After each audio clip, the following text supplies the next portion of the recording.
Oh, hello, and welcome to today's Decay, where we celebrate births and beginnings of everything important since the dawn of time. It is December 18th, and here are all the dates that really rate.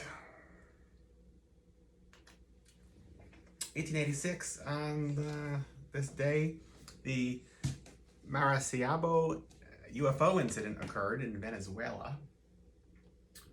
I love 1800s or pre-20th century UFO reports because they're not connected to like pop culture as we know it, you know? It's not like flying saucers per se. But there was a report of a craft that flew overhead and illuminated a whole area and then eventually centering on a house where supposedly like upwards of 9 family members in the house all got like radiation poisoning, or what later on would be described as radiation poisoning. I don't know. There's stories of UFOs like I think in Korea in the 1600s and other places in like even more ancient times. I don't know. I like it. I'd love to know what the reports were then rather than people in the 20th century and 21st century possibly reinterpreting them. Yeah. I mean, the original news stories are out there. Like this was ran in newspapers at the time. It certainly was noteworthy. It's probably something that like Charles Fort would have collected for one of his books. Yeah. Anyway, what else? On a similar sci-fi bent, Walt Doherty, born today, 1916. One of the early supporters of science fiction fandom in the 30s and 40s and beyond. UFA Studios began today, 1917. This is particularly noteworthy because here we are on like not lockdown 2, but feels like a repeat, I guess, of last year, the year before almost.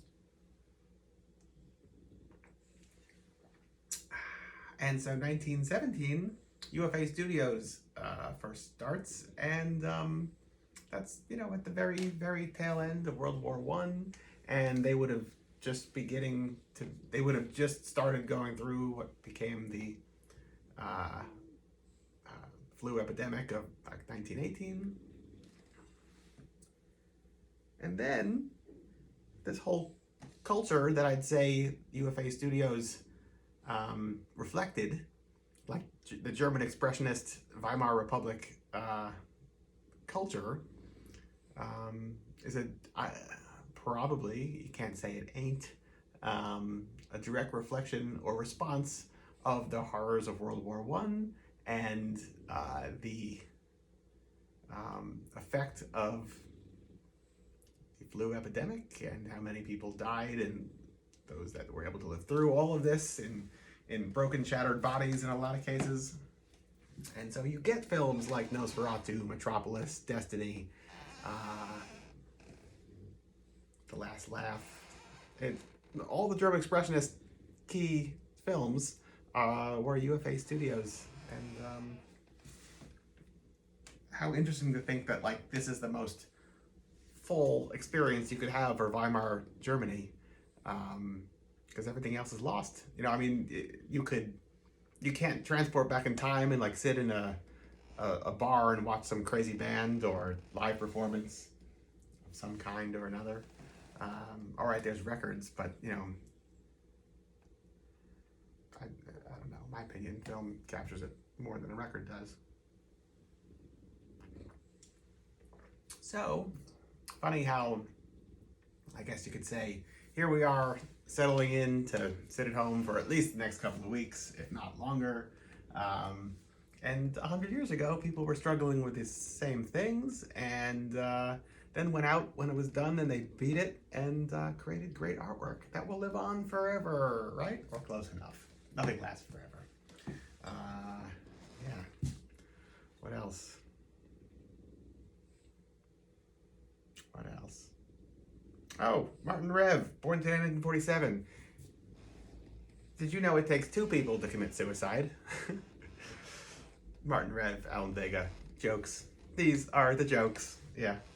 And last but certainly not least, Alejandro Jodorowsky's El Topo premiered in 1970, the first midnight film. This was like a runaway success, and it's not my favorite, but it sure is up there. The Holy Mountain, I have to say, is probably my favorite. I used to work at a video store in college, and I remember this like little kid, Kevin, I think his name was Kevin, used to come in. You know, his family lived around the corner, and we had like nobody would rent movies from this video store because it was really expensive.